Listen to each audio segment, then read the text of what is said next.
Nigerians, happy independence. My name is Emeka Obiora, your host, Nigeria Dream Initiative Ambassadors, as the banner describes. Well, today we are marking our 65 Independence Day anniversary, and I have some good Nigerians here, those who project the image of the Nigerian against all odds. And of course, you know that Nigeria, we have really gone through things, we have gone through two things, all these years, right from Obasanjo, right to Jonathan, to Yaradua, to Buhari, a lot of things, crazy things, mostly in the area of insecurity and all that. So today I have these men here. They are seasoned men. Yeah. On my left is Mr. Dan Oyedepo. He is an economist, a seasoned one indeed, also a banker and a real estate manager. I can assure you, I can take you to the bank, commit your money with him, he will take care of it, or your property. Those of you that are looking, those who will market your properties anywhere, please contact him. He's good in this area. On my right here is Mark. I know him, he's a pastor. I won't take that away from him also. He's a pastor and also an entrepreneur. And at the same time, he's a media practitioner.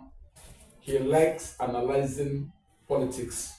So I call him Metamorphorism. He also have a program on social media called Metamorphosis. You can follow him, listen to him. He has something upstairs as a Nigerian. God bless you, Mr. Mark. God bless you. Pleasure. Thank you, Thank you for brother, having me. Mr. Don Oyedepo. Thank you. After you shared that with Oyedepo, I was thinking, are you a brother to Oyedepo? Okay, We are spiritually connected. Oh. Biologically, no. Okay, oh, that's good. No, it's good. In life, you always go to align with success.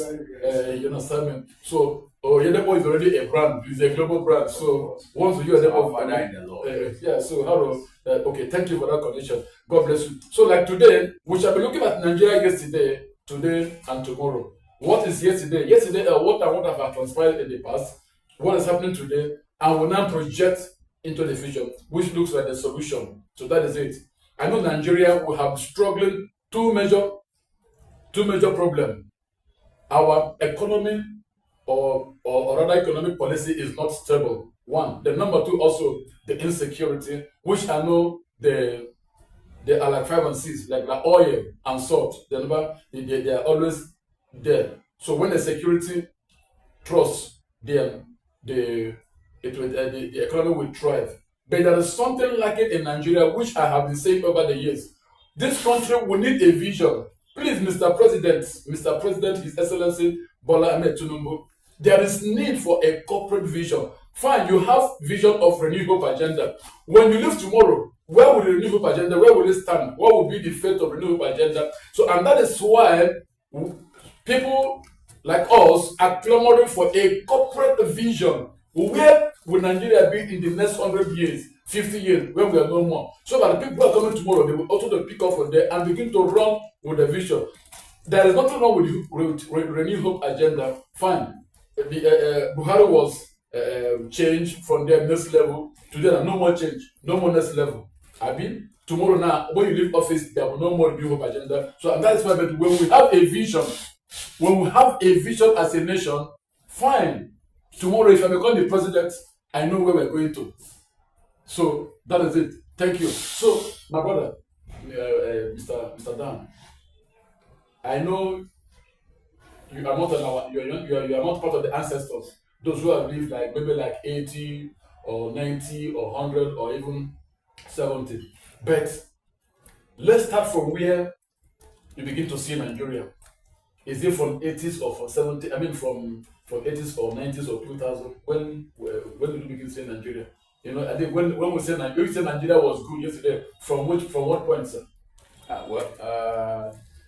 Thank you, Commander. What I can say about when I begin to see Nigeria and view Nigeria is when, let me say, my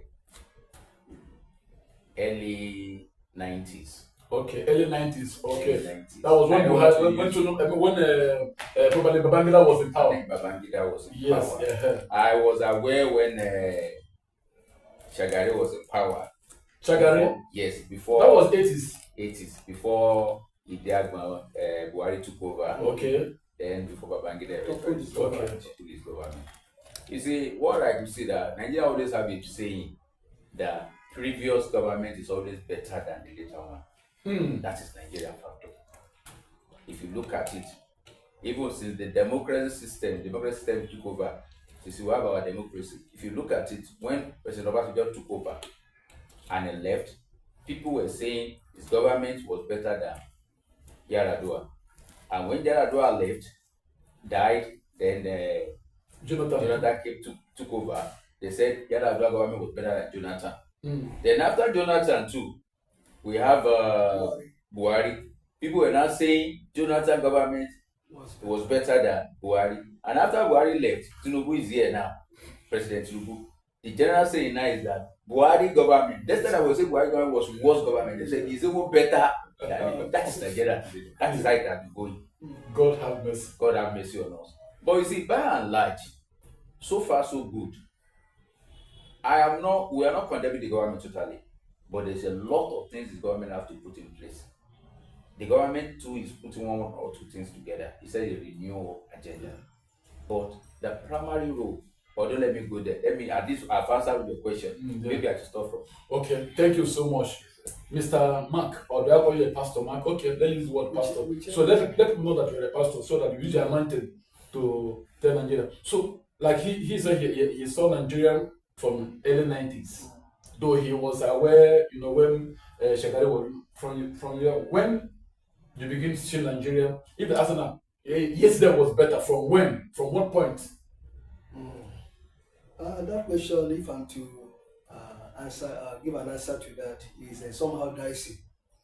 And looking at the trend, in the nation, well, now the truth of the matter is that has Nigeria always been better? Let's say that right from the time we took over to be an independent nation, as a sovereign nation, that's we get our independence from British. I would say it was at that early stage. I would say that Nigeria was good. No, I think I try to understand that, but then I'm saying that because I and you were not their independent per se.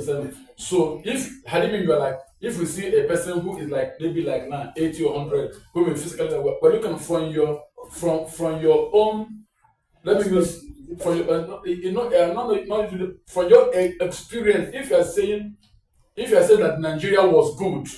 1980. Did you explain? How did you explain 1980 or 90s? Thank you very much. For me, as a student of history, I don't really need to experience it based on what I learned. I want to deal with this discourse based on your empirical knowledge. Okay. That's what I said. Based on you're talking about dealing with it based on my knowledge. No, I don't want. I like experience from you. Let's assume it right now. Like you talk about 90s from 90s. From you, when did you experience Nigeria? Okay. That is your yesterday of Nigeria. Okay, because my experience of Nigeria, because I would say I started experiencing Nigeria when things started going wrong. From what point? From which year? I always said, because I wanted to say during Babangida's era. That time he tried, Babangida tried. So from that point, yes. So we are done by Babangida. Like the third mainland bridge, a lot of solid infrastructure that's starting to date or till late. We are done by Babangida administration. Okay. That today, because as we were able to, we had a crop of politicians that follow that trend. Okay. Today, Nigeria won't be the same. Okay. That's what I said. Okay. I think that's good. Early when I was talking about Nigeria dream and all that, I talk that do you believe that this country to have a corporate vision? You understand me? That is my own personal belief.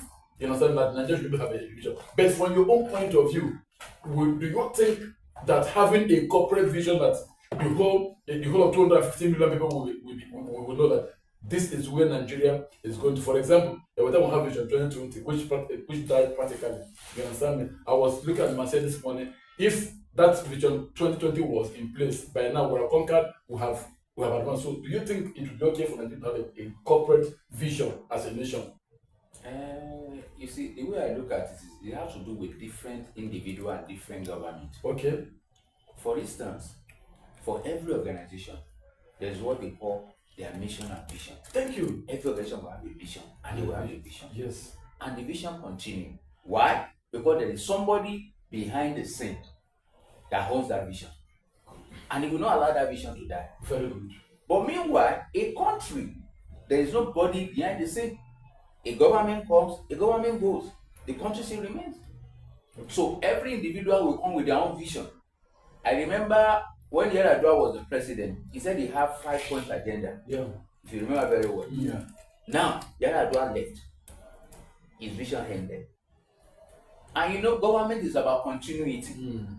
But in Nigerian system, it doesn't work that way. Okay, yeah, I think I don't understand you. But what about, for example, okay, now let's take the country, let's take Nigeria as an organization.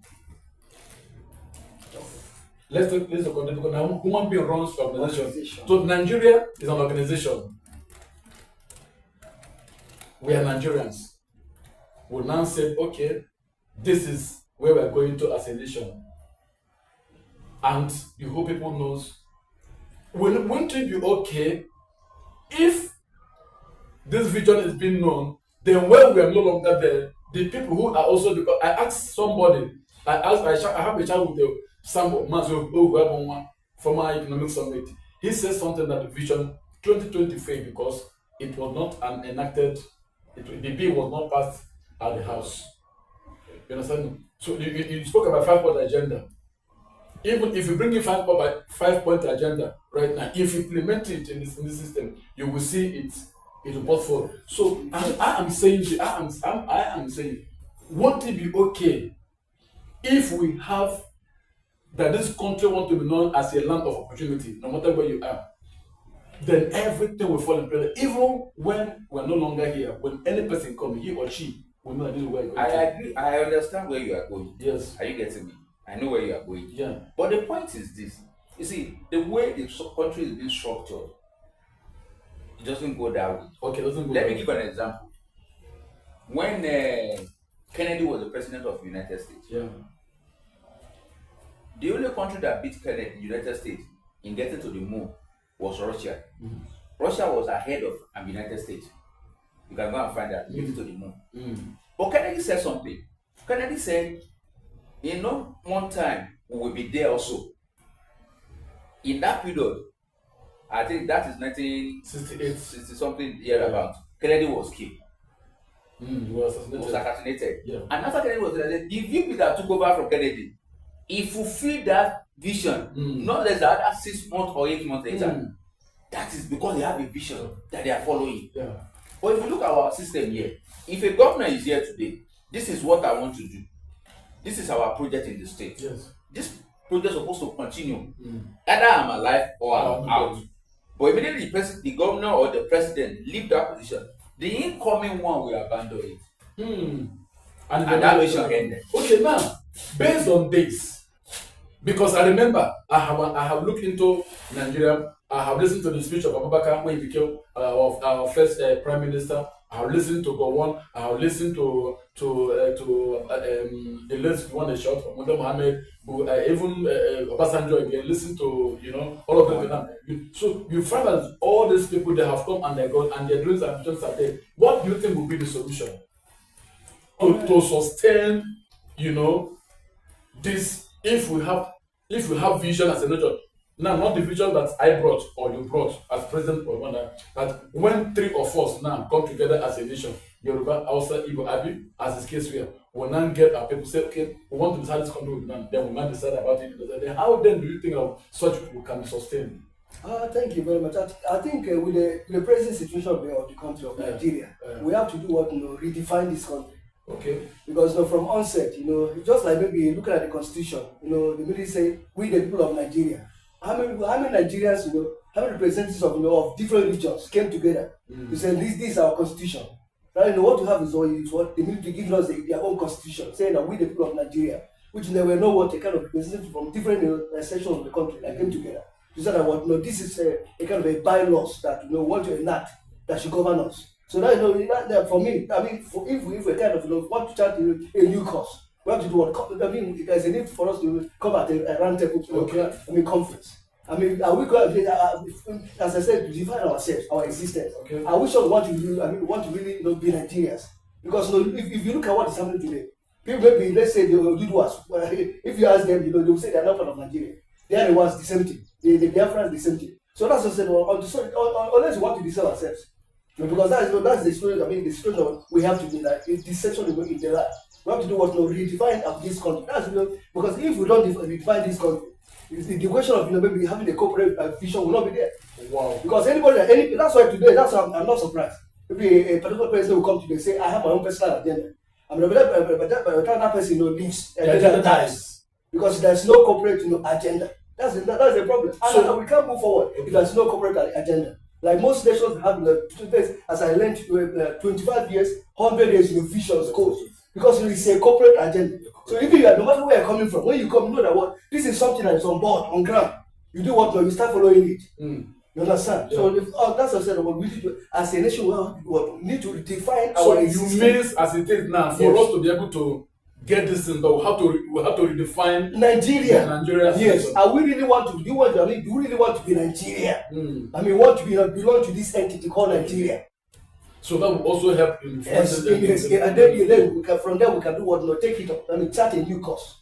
So what do I say now? That this having a corporate vision is possible. It's possible, very well. It's possible. Okay, that's good. Let us, look into we're discussing about we're talking about independence, and somebody moved the motion.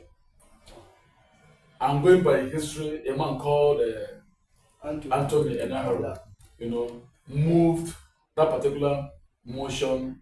He was the first individual, the first political leader.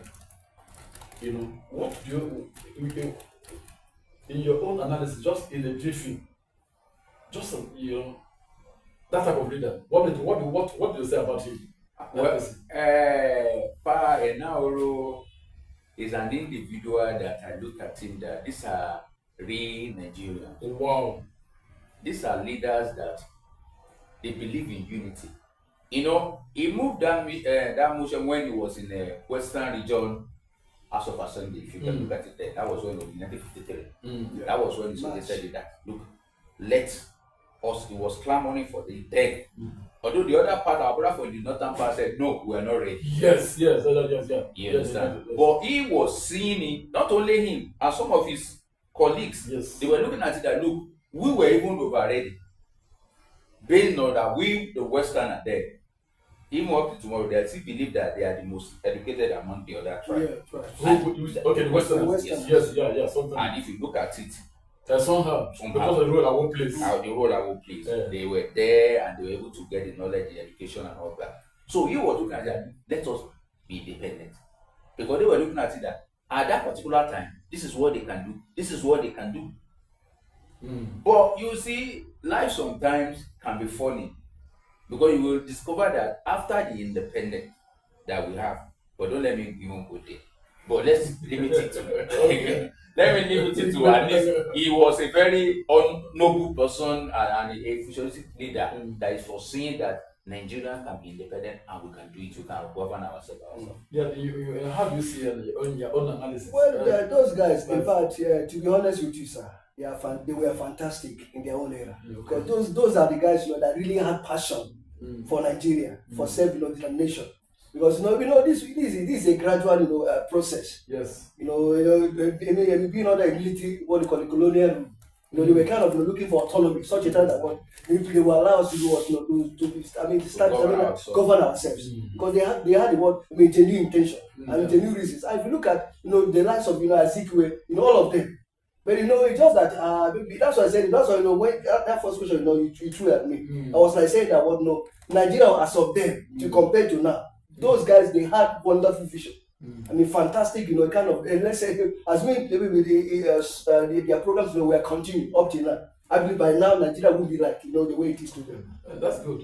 Okay, I think I like that because even the Nigeria academician calls him the father of Nigeria state. I see him as the god of Nigeria independence. He defended because you imagine in the midst of all of them, he was the first man that said no. I mean, for him to muster that courage after him, Chief Samuel Akintola, Yes.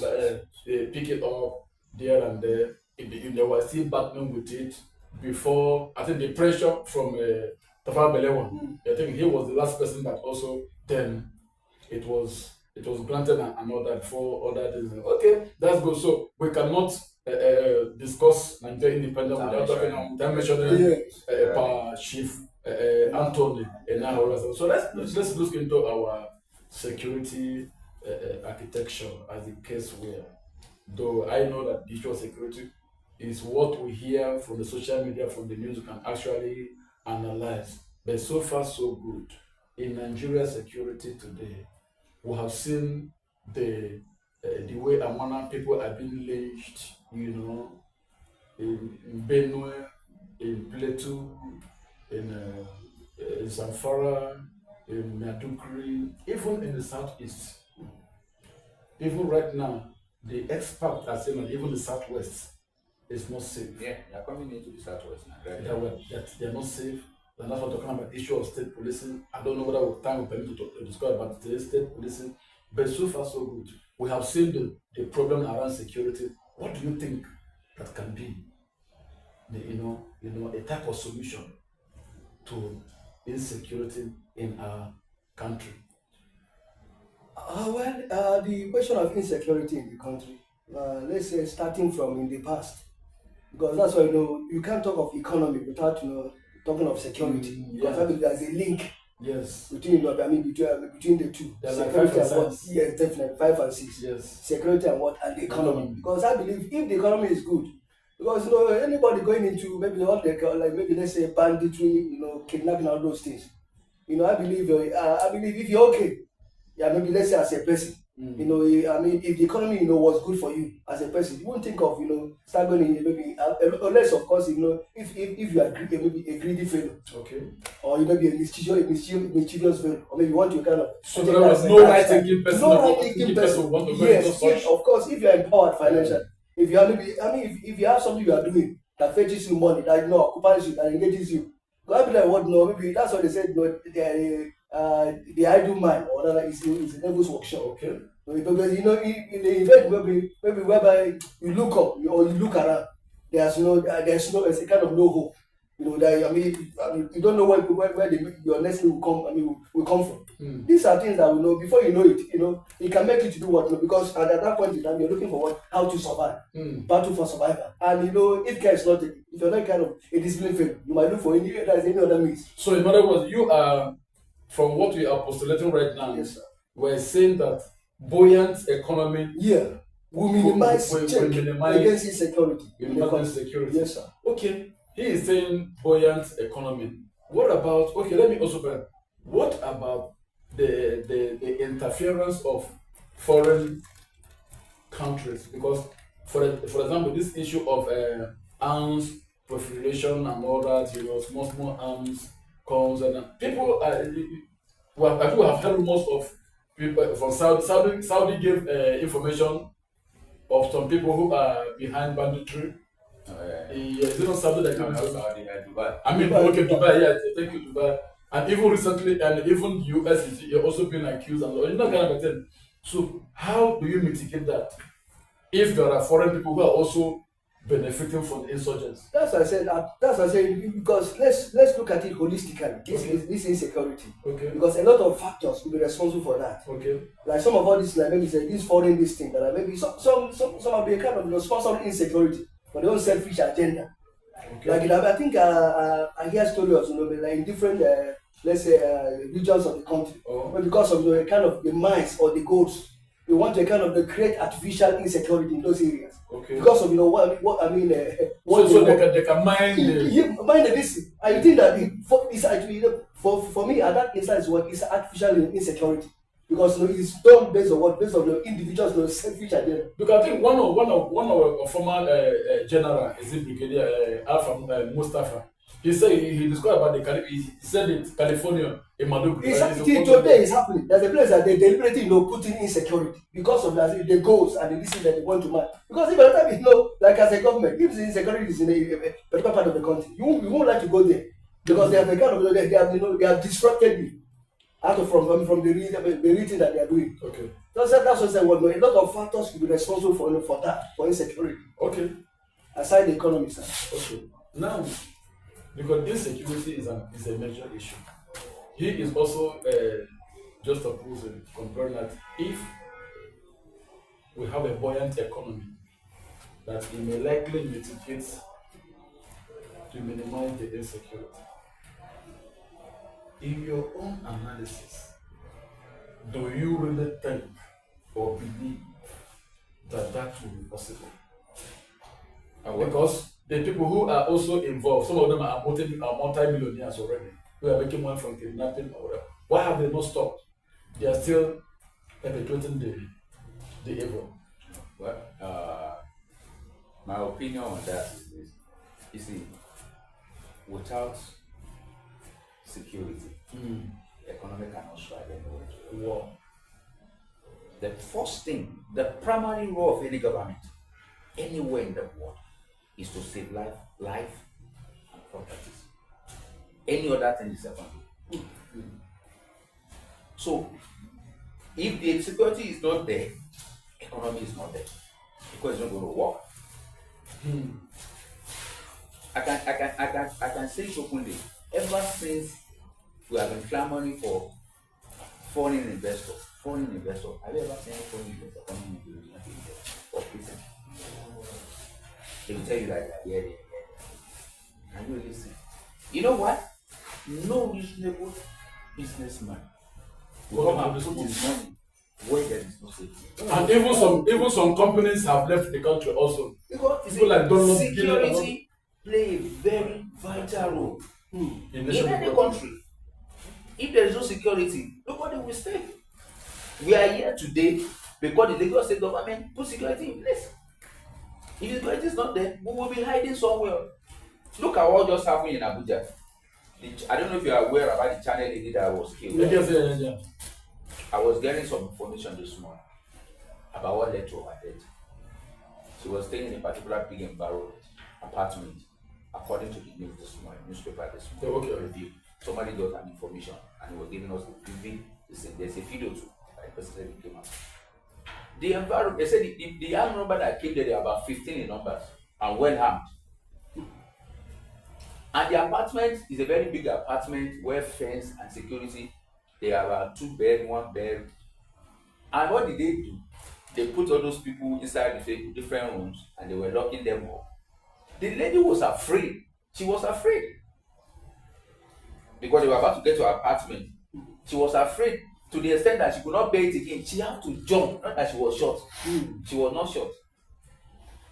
According to the news this morning, she had to jump. Even the information the garage ministers understand that even they were telling her that she should not jump. The armed robber would say, don't jump. But by that side, what are we saying? Security. The Nigerian budget of this year is 54.99 trillion naira. And security alone engulfs 6.1 trillion. Wow. So money is not an issue. But you see, every government has to prioritize. What is my priority? And the most important, I remember during Buhari, Commander Lawumi, a deputy director of DMI, Nigerian Intelligence, said something. He said, if Nigerian government have that political will to put an end to this insecurity, they will do it. Wow. Which is the truth. That's the truth. That's the simple truth. Let me give you an analysis. In my area, we have a security on that street. So I was discussing with some guys. I said, look, if we want this thing to work, there is every tendency that armed robber will never say they want to call or run boys to come into the street. And now it's going to work. We call the security officer or whoever is in the security, in charge of security. What do you need to keep this place, this street secure? I need manpower. I need camera. I need this. We provide you with all this. If at the end of the day you are not telling us that armed robber come and rob, you will be the first person to be arrested. That is how it works. So if the president have the political will, he can do it. He can do it because Nigeria have the resources, we have the expertise, we have everything. You're making a point now. I want us to just oppose this. Last week or thereabout, we saw a bandit well armed. They're dialoguing with the federal government. It is not federal government. I mean, wait, okay, no. State government. Okay, they're dialoguing with the state government. Of course, our government, the federal government, all our architectural structure, they saw is who is in security. They saw that particular video and all that. Yes. Now, Mazen Nnamdi Kanu, allegedly a terrorist, is also being held captive in 2021 thereabout. Held captive. How do you just oppose that? Because nothing is being said, the case is just, dictated. And we see somebody who said, he is a terrorist, and he has that audacity. And he has the audacity. And the guys are working on that. How do you just oppose that? If we want to say we want to tackle security, how do you just oppose that? There are two different things. Okay, let me. There are two different things. The issue of Mazi Kanu is quite different from the issue of this guy and the terrorists. So please, educate us. The truth is this: what Mazi Kanu is advocating for, clamoring for, is secession. Okay. These people, they are just killers. They are terrorists. So we should have a better understanding of it. Okay. You understand? And if you look at it, what is being held for is quite different from what these people are doing. Okay. But that does not justify that any of them are right. Okay. You see, they cause some enemy of the state. They cause some killer of the state. They are still committing the same crime. No, but sorry. I want to please. I just want to say because you're on air. When you mentioned that Mazi Nnamdi Kanu, what he was clamoring for is cessation. Because me, I have a divergent different idea. Yeah, because for me, I believe like Mazi Nnamdi Kanu, as me like let's say his people. Let me kind of know if they are well treated in a place we call maybe we say we call Nigeria. Even though if they are kind of they are treated fairly. I mean, they are giving them things due for them. Nobody will clamor for cessation. Because I believe that for me, I call it a freedom fighter. Because I believe that from psychologically, what I can deduct, from what I mean, what is agitating for. 3 thoughts fair, 3 thoughts right, and then nobody will talk. Because I believe that from his own. I won't like us to go into definitely.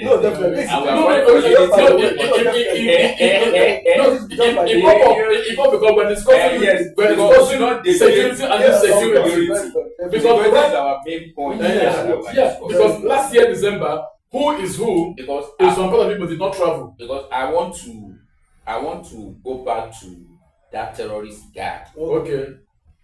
You see, what is the lacking in that area is lack of proper monitoring. Because people, they are expert too. Say something. What were Nigerian security architects? They talk the DSS, the NIA, the SSS, and all of even them. Sorry, sir. Can I tell you? A lot of people are benefiting. All this, sorry to use this word. All this, what do you call it? The security architectures. Allegedly, they are benefiting from such security. But you see, what we are clamoring, what we are discussing here, is that 2 things. 1, solution. 2, let me say identification of the problem. Yes. 2, solution. That should be our vital important thing. That's why we understand. So what I'm saying is this. You see, that I use a particular word. If they have a political will. Of course. We need to the board. I think somebody, one of our leaders, is here about Abacha. That says that if he's secure to last more than 24 hours. Any opera in anywhere in the country will last more than 48 hours, which is 2 days. The government is involved. So from all indication, from what we're seeing so far is like somehow the government, they are playing hide and seek, that is exactly what I'm saying. Because if you look at somebody like that status of former deputy director of DMA, that's DMI, military intelligence, can come publicly in channel TV. It's on YouTube. Commander or that would be say something about it that look, the government this was in Buhari. Because the guy was saying, he was speaking emphatically that look, I have worked with every government. He said we have key for the government. We have done a lot of things. He said I have lost a lot for this government. He was mentioning I have worked with Bangida, I have worked with Buhari. He mentioned them that he have worked, which is because of his position. Yeah. He said we are in a particular place that we can only be seen, but we cannot talk. Wow, that is crazy. You understand? That's the work of the old secret agency. So what is he saying? He was saying that if the government is ready, they will need this on the government. They will, definitely. An individual cannot be powerful than Of the course, state. definitely. Nothing they do, a group of people cannot be powerful than the state. That's the truth. A state is more powerful than any individual or any group. So if they want to put an end to it, they will put an end to it. So if that one can be done, if the government is ready and have that political way, let me tell you something. In the whole world, we have 8 most formidable special forces in the whole world. Yes. Okay. Out of all those 8, the most powerful ones among them is America. Okay. America has 2 most formidable special forces in the whole world. There is nothing wrong if Nigeria can bring in some experts. We have Poland, we have Russia, we have Denmark. Among those countries, we have Britain, Great Britain. Then we have France. Superpower. That run the show when it comes to the map. But don't forget that during the Jonathan era, Americans were here to assist. They were here to assist. But they show. Actually, I was told that I heard that it was not really American that really want to assist. They just came to observe the situation. You see, that is why I was saying political way. That was why I was saying political way. There are some things that, if you remember during Jonathan, America wanted to build one of their military bases. But we look at it, we look at the advantage and disadvantage. Because there's only anything that has advantage, we already have disadvantage. Of course, definitely. We reject it. But don't let us forget one thing. What we're after now is solution. Security and economy. The well-being of Nigerians is the most important thing. Very important. So Nigerians, Mr. President, the Senate President, and the Speaker, you have heard from these men, from these great men. There's a saying in the Igbo language, the proverb that says, "You can throw me away, but don't throw away my words." They're important. So I believe that you that is watching, that is following us, that is sharing this information, make sure that you share it, you get to the authorities so that we'll be able to learn 1 or 2 things from these great Nigerians of how we can be able to curb the insecurity in our country, then project a robust economy. Let me try if you can be able to come, because a lot need to be said. Honestly, I know you guys know that. But if you become the president of this country tomorrow, what do you think? What problem can you solve? For me, like as I've always, I mean. Okay, let me interrupt you, please. I'm so sorry. First of all, okay, let me put it right now. What it will be true? You will talk to Mr. President. You understand me? Your own advice to him. Then you might tell us what you will do as. Well, as I was about saying, Nigeria, an average Nigerian citizens have no problem, or rather has no problem. The issue, I believe, has not been from the side of other Nigeria. Okay.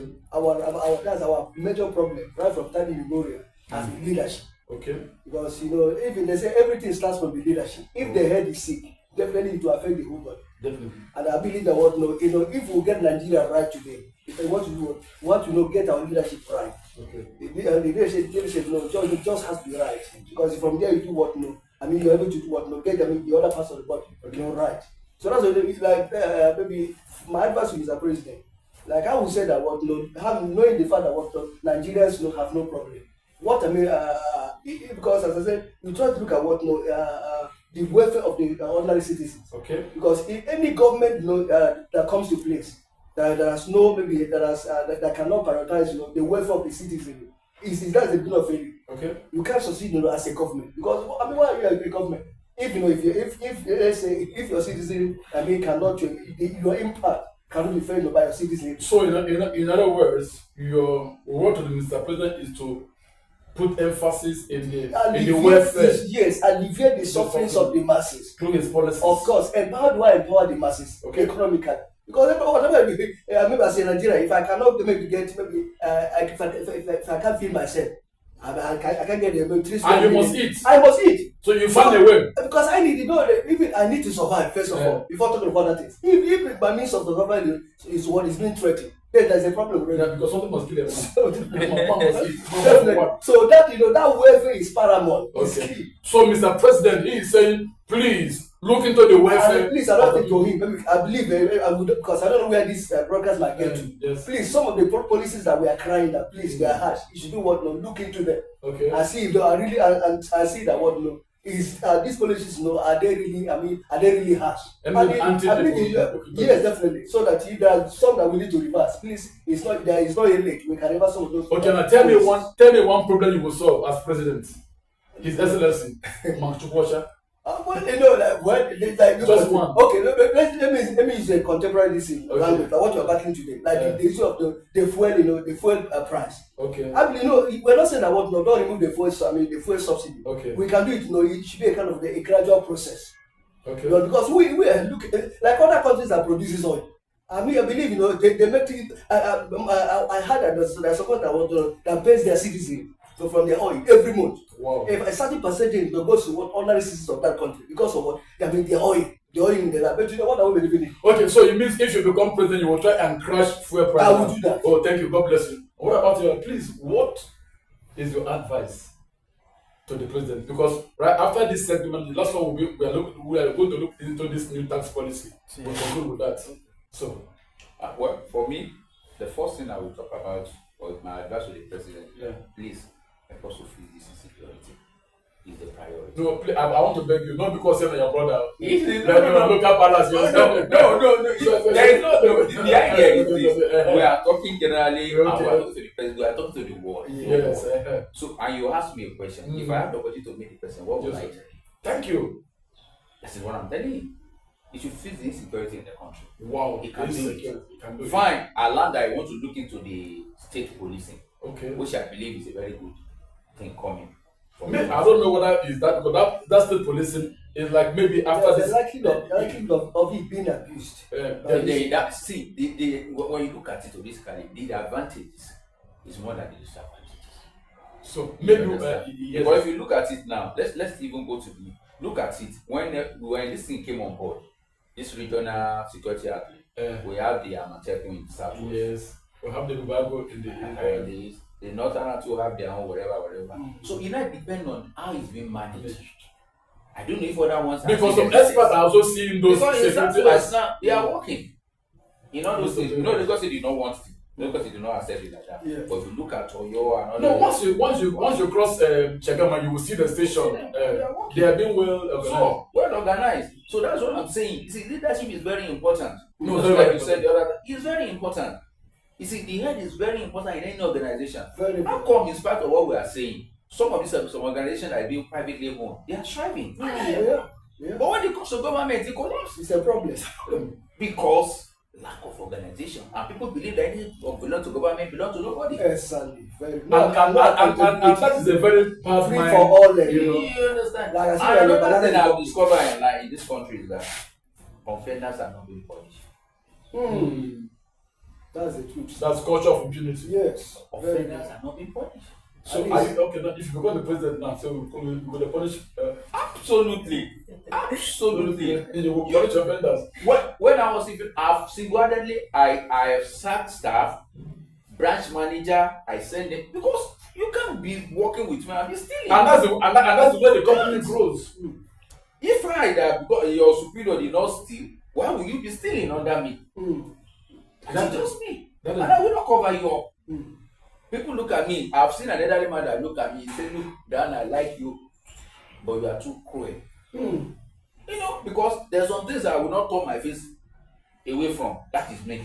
I can see something be wrong beside me and just let me keep quiet. I won't talk my way away from it. So the first thing I will do, the security have to be fixed. Then the economy, because the welfare of the people is very, very important. And who are the people managing the economy? We need experts, not politicians. Technocrats. We need technocrats to manage the economy. That's good. Which is the most important thing. Okay. Now, I want to look into there briefly, because a lot like this issues of state policing, that discussion will take us 1 hour to discuss it. You understand? And even so, in conclusion, let us look as we conclude this issue of tax policy. Recently, they proposed that prostitutes will be paying tax, and if you now have money in banks, you pay tax. Even the fuel, though they said that the one for fuel tax will not be implemented. But let's look at this particular. Let's just look at the primary part of this new tax policy. You see, my brother, taxing system in this country is really amazing. You see, when you look at the developed world, people claim that people pay taxes, but you see the effect of the tax. Oh, the taxes that they are paying, exactly.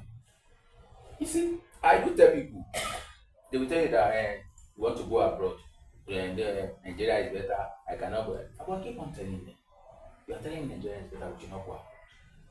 Some of people in this abroad that we're talking about today, they have access to so many things because of the system on ground. They have access to it. Oh yeah, a lot of things we don't have access to. Do you know that recently my mom is in Lagos for treatment? We have visited the hospital about 6 times now. Nothing has happened. Yesterday we went there. We bought file 10,000 naira. Shortly after a while, the file lost. About 20 of us, the file got lost. We had to buy. They said we should buy another one. Can you imagine? So if the system, just like normal saying that if the foundation is faulty, what can the righteous do? But I do say something. There's something the righteous can do. You can do a lot. It is either you pull down the house, you start it again, or you break some pattern back. Like if you see a wall, I'm not an engineer, I'm not an architect, but I know that when there is an open here, when you call an engineer or something, you will look at it, what can we do? Not everybody that have an open that we have to do that. There will be some kind of thing. Okay, let's do this. That's where I say it. Okay, but based on this issue of tax, I'm on the opinion that the tax are getting much. They are even. No, it's not that they're getting much. They are over much. And you cannot be taxing people. You are not. What do you call it? The basis, or as you said, the effect. You are not seeing the effect. And moreover, people are not being empowered. Because people are tasking. You are yet to. I mean, so it's can the hungry man tax? That's the point I'm trying to make. I'm hungry. I want you to pay tax. For what? Look at my face. It doesn't make sense. And just as I said, they're looking at others outside the country. Go there. I mean, we don't need to compare that system to what is happening. I mean, when you have 24 hours, look at. I was reading something of recent. I discovered that Nigeria is among the country or the only OPEC country that doesn't have a refinery. Can you imagine? That's a complete travesty. It's ludicrous. You understand? So if you Nigeria is the only one of the only OPEC country that does not have a working refinery. If you look at some things that people say, okay, in this area they are doing this abroad, they are doing this abroad. It's so unfortunate. This abroad people are talking about will have accountability. You can't do anything. The system works. You still no matter your position, the system. Zuma was there. I'm not saying in the developed world they are not building personality, bribe and all that, but it's not well pronounced. Very, very sad. So it means our constitution needs attention.